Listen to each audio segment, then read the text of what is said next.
in the Song of Solomon, chapter 5, verse 16.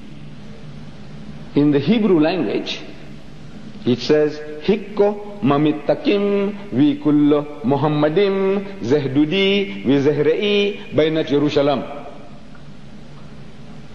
Song of Solomon, chapter 5, verse 16. The word Muhammadim is Muhammad-im. It says Muhammad-im, Muhammad-im, plural of respect. The word is there in the Hebrew language. In the original, what they call original, it's there. But they have translated that in English as altogether lovely. So this beloved of mine is altogether lovely, says Solomon. When you read altogether lovely, you can't associate with the word Muhammad. You read it 1,000 times, altogether lovely, altogether lovely. Or let's say in another language, the praised one, the praised one. Muhammad means the praised one. But he said the praised one, the praised one. You can't think that he's talking about Muhammad, though Muhammad means the praised one. You have no right to translate names of people. Anybody. Your name should be retained.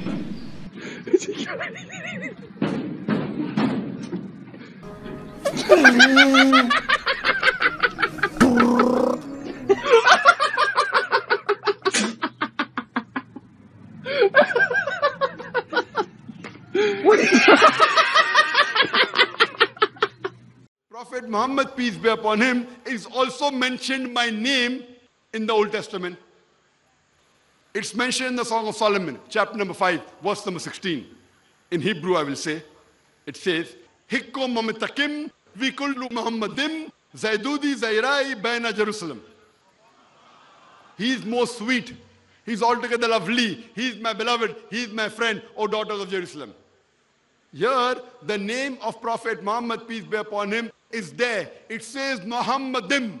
Thank you so much for watching and welcome back. In the last video, I included a clip of the amazing, the wonderful, the one and only Zakir Найк, and there was some content on that clip that I didn't address. It's been addressed numerous times, but I couldn't resist. I just had to add my own input to it. And this is the claim that Zakir Найк advances, that Muhammad is mentioned by name in the Song of Solomon, chapter 5. Let's go ahead and watch Zakir Найк doing what hopefully only Zakir Найк does. Song of Solomon, chapter number 5, verse number 16. I'm quoting in Hebrew. Hikko mamitakim vikulli Muhammadim zaidudi wa zairai baina Jerusalem. Okay, Zakir Найк says he's quoting in Hebrew. Is he really? Let's listen to his quote.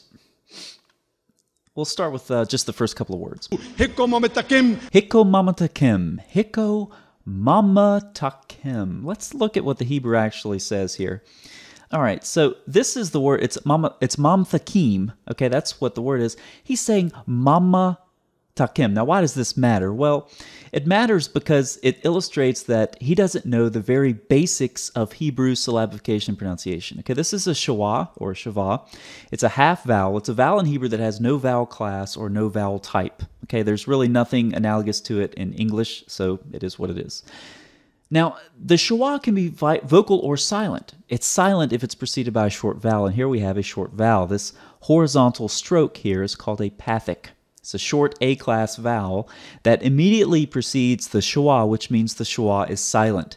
So it's not mamatakim, it's mamtakim. That's why when you look at the transliteration over here, it's one syllable, mam, not mama. Okay, so for someone who knows Hebrew and listens to Zakir Найк, it's like, I don't know what you're quoting, but it illustrates that he doesn't even know the basics of Hebrew syllabification pronunciation. But it doesn't stop there. Let's go a little bit further.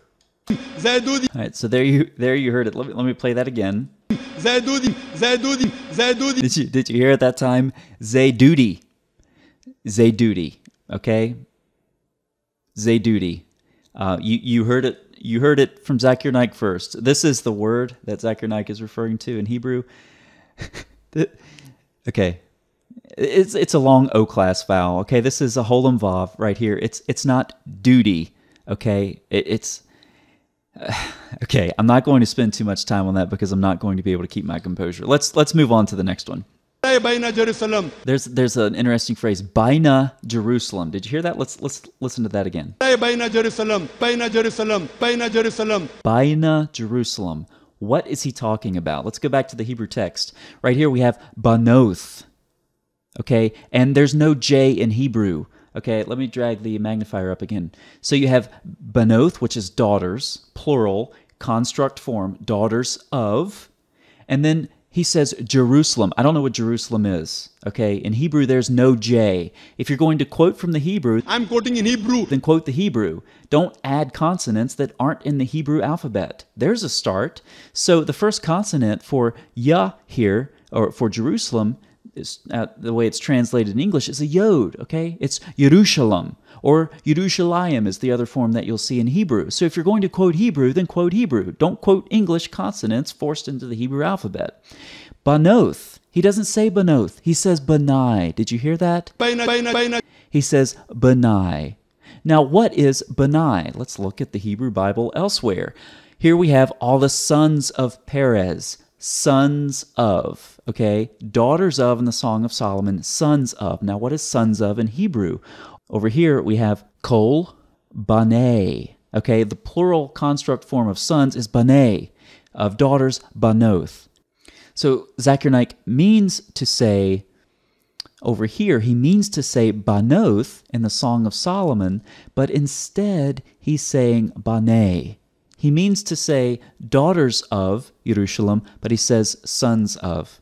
So, what do we know from this so far? Well, we know that we're on very good grounds. I mean, for me, I want to learn Hebrew. I want to learn what the Hebrew Bible says from someone who doesn't even know how to pronounce basic Hebrew words. I want to learn Hebrew from someone who doesn't even know basic Hebrew pronunciation and syllabification. That's what I want to do. And what we know from this short quote that Zakir Naik attempts to render in Hebrew, what we know is that we are on very good grounds for believing what Zakir Naik says about finding the name of Muhammad in Song of Solomon 5:16. I mean, what more credible source could you go to?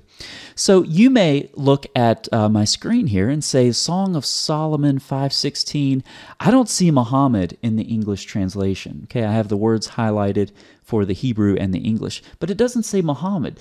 But Zakir Naik says Muhammad is mentioned by name, so what's going on here? Well, here's what's going on. You're not using the right translation. Maybe you're using some translations like the ESV or the New King James, or the NIV. What you need to use is the ZNT. The ZNT. That is the Zakir Naik translation. Okay?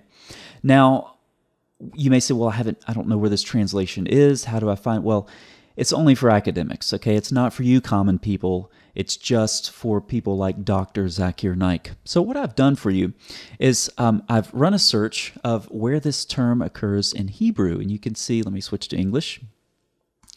Now, I'm still in the ESV. I'm not in the Zakir Naik translation, but I want to show you that in all of the places this word occurs, and nowhere is it translated as Muhammad. Okay? But that will change when we look at the Zakir Naik translation. So I'm going to take some of these references and I'm actually going to look them up in the Zakir Naik translation and post them on the screen for you. Okay, so let's see what the Zakir Naik translation, the ZNT, has to say about some of these texts. All right, now first of all, we'll start off with the obvious Song of Solomon 5:16.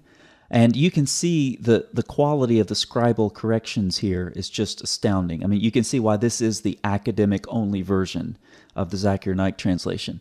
His mouth is most sweet, and he is altogether Muhammad. This is my beloved, and this is my friend, O sons of Jerusalem. Now, again, the text actually reads daughters of Jerusalem, but Zakir Naik says sons of Jerusalem. So, once again, we have the ZNT here is just coming through in all of its glory. I'm quoting in Hebrew. You remember I did a search earlier to see where else this word occurs that Zakir Naik claims is the name of Muhammad, and I pulled a couple of those texts out, and I do have to say the Zakir Naik translation is at least consistent. It is consistent.